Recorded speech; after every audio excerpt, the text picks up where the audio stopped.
नमस्कार। आशा करती हूँ आप सब बिल्कुल ठीक होंगे और आपके आशीर्वाद से मैं भी बिल्कुल ठीक हूँ। और सबसे पहले आप सभी को महालय महादुर्गा पूजा की ढेरों सारी शुभकामनाएं। आज का दिन अपने आप में ही बहुत ही महत्वपूर्ण है। इस दिन महादुर्गा का धरती पे आने का जो आगमन है वो शुरू होता है और हमारे पितृ पक्ष का आखिरी दिन है, जिसमें हम अपने पितरों को प्रणाम करते हैं और उनकी आगे की यात्रा संपन्न करने के लिए उनको सुगम जो है पथ यात्रा जो है वो अवगत कराते हैं। चलिए अब मैं आपको आज के दिन के महत्व के बारे में थोड़ा सा जो है वो बता देती हूँ।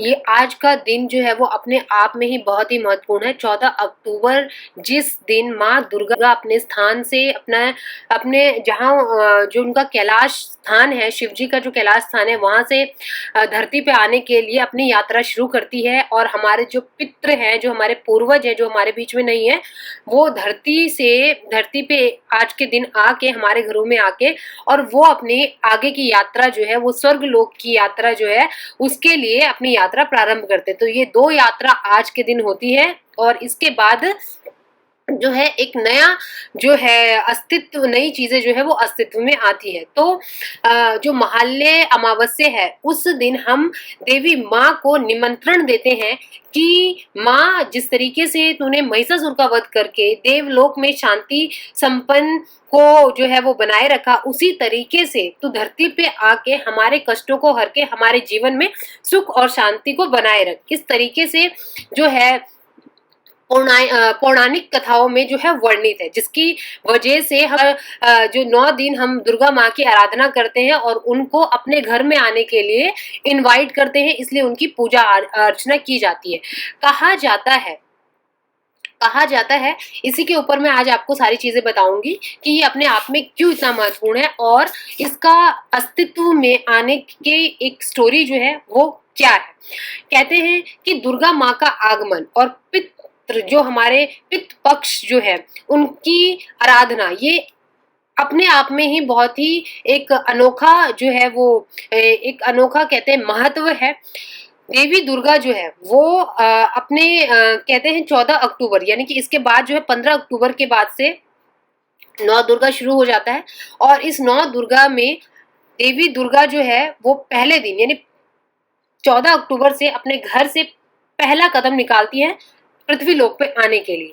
और पृथ्वी लोक पे जो 9 दिन पूरे होते हैं, जिसमें जब छठा दिन होता है तो उस दिन माँ दुर्गा जो है वो अपने एक एक जीवंत रूप में जो हम जिस भी मूर्ति जो भी हम रखते हैं, जिन अस्तित्व में हम बिलीव करते हैं, तो उसमें वो अपने प्राण जो है वो अर्पित करती है। और इसलिए कहा जाता है कि जो षष्ठी यानी कि छठा दिन होता है, उस दिन माँ को जीवंत रूप में जो है वो देखा जाता है। षष्ठी का दिन अपने आप में बहुत ही, माँ दुर्गा का जो षष्ठी का दिन होता है वो अपने आप में बहुत ही महत्वपूर्ण है, क्योंकि ऐसा कहा जाता है कि जब बच्चा पैदा होता है तो उसका छठी मनाई जाती है। छठी वाले दिन वो बच्चा एक अपने आप में शुद्ध और कहते हैं जीवंत रूप में आता है। उसी तरीके से माँ जब अपने कैलाश स्थल से धरती पे आती है तो एक नए अस्तित्व में, एक नए रूप में, वो एक जीवंत रूप में हमारे सामने प्रकट होती है और षष्ठी का दिन जो है वही दिन होता है।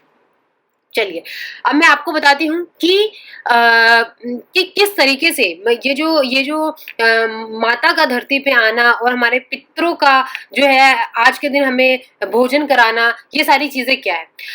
तो इसके पीछे एक कथा है। कहा जाता है कि ब्रह्मा विष्णु महेश जो थे वो उन्होंने महिषासुर को एक वरदान दिया हुआ था कि कहते हैं ऐसा वरदान था महिषासुर को। महिषासुर एक राक्षस था, इसको कोई भी नहीं मार सकता था, वो कभी अविजय नहीं होता, ऐसा उसको एक वरदान था। अब उसने क्या किया, महिषासुर ने देवलोक में त्राहिमाम मचा दिया। वो सारे देवताओं को मार रहा था, काट रहा था। जब भी कोई ऋषि मुनि जो यज्ञ करते थे वो उनके उसमें हड्डियां डाल देता था, है ना, मांस मदिरा डाल देता था। तो कोई भी यज्ञ जो था, कोई भी हवन जो था वो कंप्लीट नहीं होता था। तो उसने इतना त्राहिमाम मचा दिया था क्योंकि उसको तो ये भ्रम था कि वो कभी मरेगा नहीं, तो उसको ये ऑलरेडी वरदान प्राप्त था। अब सारे लोग जो है बहुत परेशान थे, तो अब ऐसा योजना बनाओ, क्योंकि अब इस वजह से जितने भी देवता लोग थे, जो देवलोक में जितने भी देवता गण थे, ऋषि मुनि थे, वो वहां से जो है वो प्रस्थान होना शुरू हो गए। तो देवलोक जो है बिल्कुल खाली होता चला गया। अब ऐसे में सारे लोगों ने, जो भी लोग वहां बचे थे, उन लोगों ने अब योजना बनाई और वो जाके कहते हैं श्री हरि नारायण के पास गए और उन्होंने बताया कि इस तरीके से तो प्रभु देवलोक जो है वो बिल्कुल खाली हो जाएगा, आपने जो उनको वरदान दिया है उससे हमें किसी तरीके से बचाइए।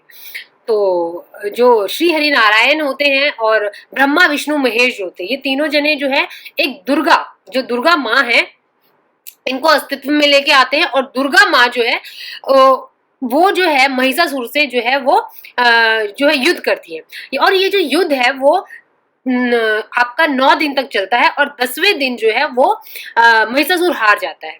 तो माँ दुर्गा जो है वो बुराई के ऊपर अच्छाई का प्रतीक है। अब महिषासुर जो है, जब माँ दुर्गा जो है, जो माँ दुर्गा अस्तित्व में आती है, महिषासुर से वो लड़ाई करती हैं और महिषासुर को 9वें दिन जो है वो मार के गिरा देती हैं। देवलोक जो है वो बिल्कुल वापस से सुख समृद्धि और संपन्नता के साथ अपना जीवन जो है व्यतीत करने लग जाता है। उसी दिन से ऐसा माना जाता है कि माँ दुर्गा ये कहती हैं कि जब भी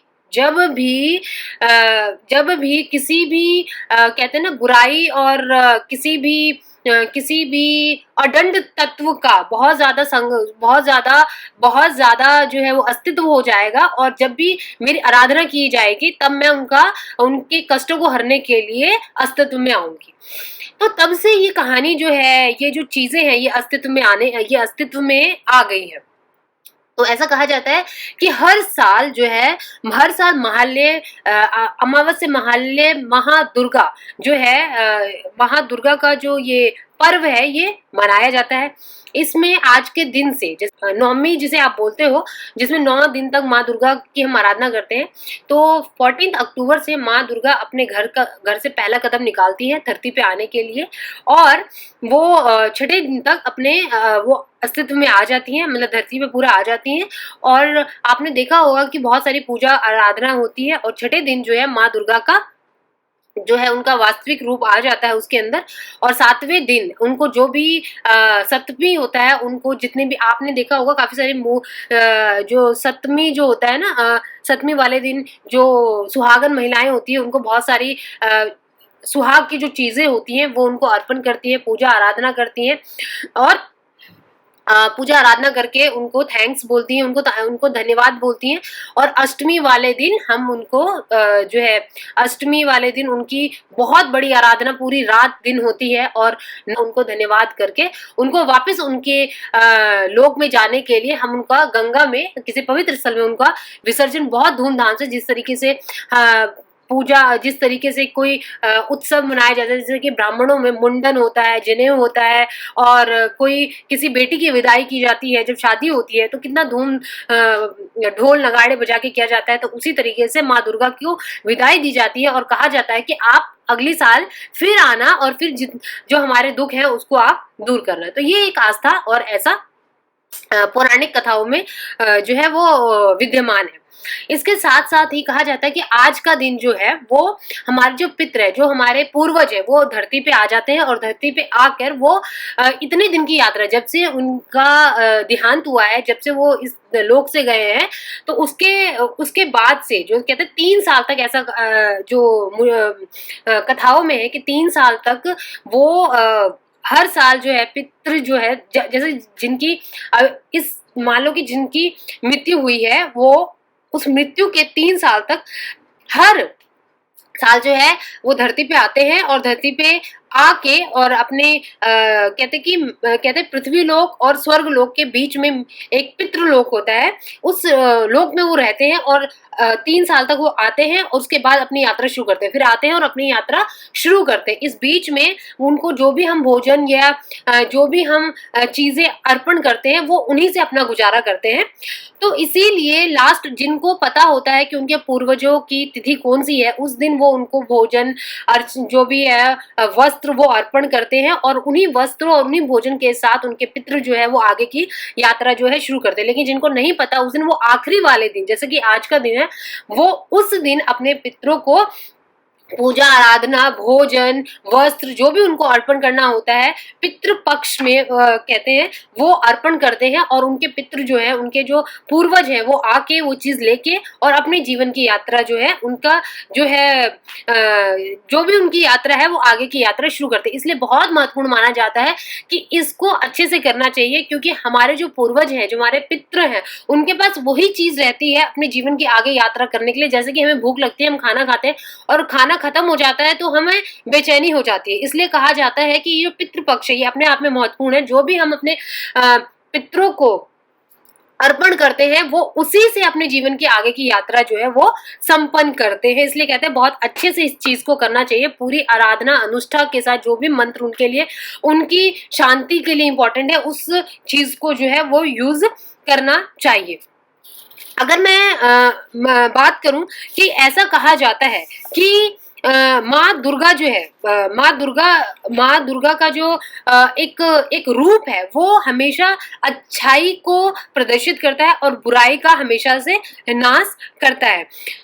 ये वैसे तो हर जगह मनाया जाता है, लेकिन कुछ जगहों पे इसका एक अलग ही महत्व है। ठीक है, इसमें क्या करा जाता है कि इस वाले जो माँ दुर्गा का जो पूजा है, इसमें कहा जाता है कि बंगाल के अंदर एक अलग ही कल्चर है। बंगाल के अंदर क्या किया जाता है कि एक बहुत ही अलग ढंग से जो है वो माँ दुर्गा को प्रसन्न किया जाता है। और जिस दिन माँ दुर्गा को इस धरती से वापस उनके स्थल तक जाने के लिए उनकी विदाई की जाती है, उस दिन वो रंग जो आपका सिंदूर से होली खेलते हैं, माँ दुर्गा को अर्पण करते हैं और उसके बाद वो जो है वो होली खेलते हैं। इस दिन बहुत सारे चीजें की जाती हैं, महाआरती अनुष्ठान संपन्न किए जाते हैं, लोग इसमें पार्टिसिपेट करते हैं, नाचते हैं, ढोल नगाड़े बजाए जाते हैं। और कहते हैं कि ढाक ढाक ढाक ड्रम, एक बहुत बड़े बड़े, आपने अगर पुरानी जो है वो क्या कहते हैं, पुराना आपने टीवी सीरियल देखा होगा तो उसमें हमारे बहुत बड़े बड़े हाथी होते थे और ढाक ड्रम बजाया जाता हाथों से। मुझे पर्टिकुलर वो चीज नहीं पता। तो वो ढाक ड्रम बजाकर और शंखनाद बजाकर माँ दुर्गा को विदाई की जाती है, उनको प्रसन्न किया जाता है। इस तरीके से किया जाता है। और लास्ट में जब उनको विसर्जित किया जाता है तो बहुत सारा जो है सुहागन स्त्रियां जो है वो सिंदूर से जो है होली खेलती है। और उसके बाद उनके विसर्जन के बाद विजयदशमी जो है वो मनाई जाती है। लेकिन जो चीज मैं आपको बताना चाह रही हूँ वो ये है कि इसमें जो है माँ दुर्गा का आना, हमारे हमारे पितृ पक्ष में जो हमारे पूर्वज है उनको खुश करना, ये सारी चीजें जो है अपने आप में महत्वपूर्ण है। तो आज 14 अक्टूबर के दिन से ही ये यात्राएं शुरू होना प्रारंभ हो जाती है। कल पहला नवरात्रा है, लेकिन उनका अस्तित्व में आने का आज पहला दिन है। हम अपने पितरों को आमंत्रित कर रहे हैं, हम अपने जो हमारे पितृ हैं उनको उनकी यात्रा के लिए आमंत्रित कर रहे हैं, और जो हमारी माँ दुर्गा है, जो हमारी देवी है, उनको उनकी यात्रा के लिए आमंत्रित कर रहे हैं। तो कहते हैं ना, किसी को अगर इन्विटेशन कार्ड देते हैं तो बहुत अच्छे से इन्विटेशन कार्ड देते हैं। हम शादी का इन्विटेशन कार्ड दे रहे हैं, किसी का कितने अच्छे से देते हैं, कितनी खुशी से देते हैं। तो आज आपको माँ दुर्गा की, अपने पितरों की जो है उनकी यात्रा के लिए उनको बहुत अच्छे से मनाना है और उनको अच्छे से जो है वो अपने घर में आने के लिए इनवाइट जो है वो करना है। इसके साथ ही मैं आपको बताऊं तो आप एक माँ दुर्गा का कहते हैं, एक कहते हैं कि महिषासुर मर्दिनी, ये एक अपने आप में बहुत ही अच्छा एक श्लोक है। एक बहुत ही अच्छा इनका एक महिषासुर जो महिषासुर का वध करती है, जो महाकाली है, जो माँ दुर्गा है, उसके रूप को, उसकी शक्ति को जो है वो प्रदर्शित करती है, उसके जो तेजस्व को, उसके लिए बहुत सारे श्लोक हैं। तो एक बहुत ही अच्छा श्लोक है, मैं पढ़ती हूँ। मुझे याद ज्यादा नहीं है, बट जितना है मैं आपको एक बार पढ़ के सुना सकती हूँ कि जब माँ को आप प्रसन्न करेंगे तो आप प्रसन्न करने के लिए श्लोक को यूज कर सकते हैं। तो मैं अभी देख के पढ़ लेती हूँ, क्योंकि ये संस्कृत के शब्द हैं तो सही उच्चारण मुझे लगता है, देखती हूँ मैं कर पाती हूँ कि नहीं। ऐ गिरिनन्दिनि नन्द मेदिनि विश्व विनोदिनि नन्दनुते गिरिवर वन्द्यनि शिरोधनि वासिनि विश्व विलासिनि जिष्णुनुते भगवति हेषित कंठ कुटुम्बनि भूर कृते जय जय जय महिषासुरमर्दिनि क्रम्बकपर्दिनि शैलसुते ऐ गिरिनन्दनि नन्दनि रीतनि मेदिनि विश्व विनोदनुते गिरिवर वन्दनि शोध निवासिनि विष्णु विलासिनि जिष्णुनुते। तो ये एक श्लोक है जिसको आप जो है उच्चारण करके माँ को प्रसन्न कर सकते हैं। इसके साथ बहुत सारे उच्चारण है, लेकिन ये स्टार्टिंग का उच्चारण है जो कि महिषा जो माँ काली है, जो माँ दुर्गा है, उनको बताते हैं कि किस तरीके से उन्होंने अपने रूप को अवतरित करके किस तरीके से महिषासुर का वध किया और किस तरीके से उनका जो पराक्रम है और किस तरीके से जो माँ है वो कुटुम्बनी उनके उनके उनके अस्तित्व को जो है ये श्लोक जो है वो बताता है। तो इस तरीके से आप अपने हिसाब से कोई भी श्लोक का उच्चारण करके 9 दिन तक माँ दुर्गा की महिमा कर सकते हैं और उनको अपने घर में आने के लिए इनविटेशन दे सकते हैं। आज का दिन सच में बहुत ही महत्वपूर्ण है। आप किसी भी ब्राह्मण को खिलाएं या किसी भी इंसान को आप खिला के और अपने पितृपक्ष के को जो अपने घर में आने के लिए धन्यवाद करके उनको भोजन से उनको जो भी आपको अर्पण करना है उनको अर्पण करके उनकी आगे की यात्रा को बढ़ाने के लिए सुगम पथ जो है उनको दे। चलिए, मुझे लगता है ये इसका महत्व के बारे में सबको जानना जरूरी है और ये अपने आप में बहुत ही अद्भुत है। और आज के बाद से जो है हमारी कल से 9 दुर्गा जो माता है उसकी पूजा प्रारंभ है। तो आप सबको अगेन माँ दुर्गा की जो माँ दुर्गा की पद यात्रा है उसके लिए बहुत बहुत ज्यादा शुभकामनाएं। और मुझे लगता है माँ दुर्गा जब आप लोगों के घर आएंगी तो आपको बहुत सारी जो है वो शुभ समाचार और शुभ संकेतों के साथ वो आपको जो है वो प्रसन्न करेंगे। चलिए, आज के लिए मैं ये वीडियो क्लोज करती हूँ और मैं जल्दी आऊंगी किसी नेक्स्ट वीडियो के लिए। जब तक के लिए आप जहाँ रहें खुश रहें।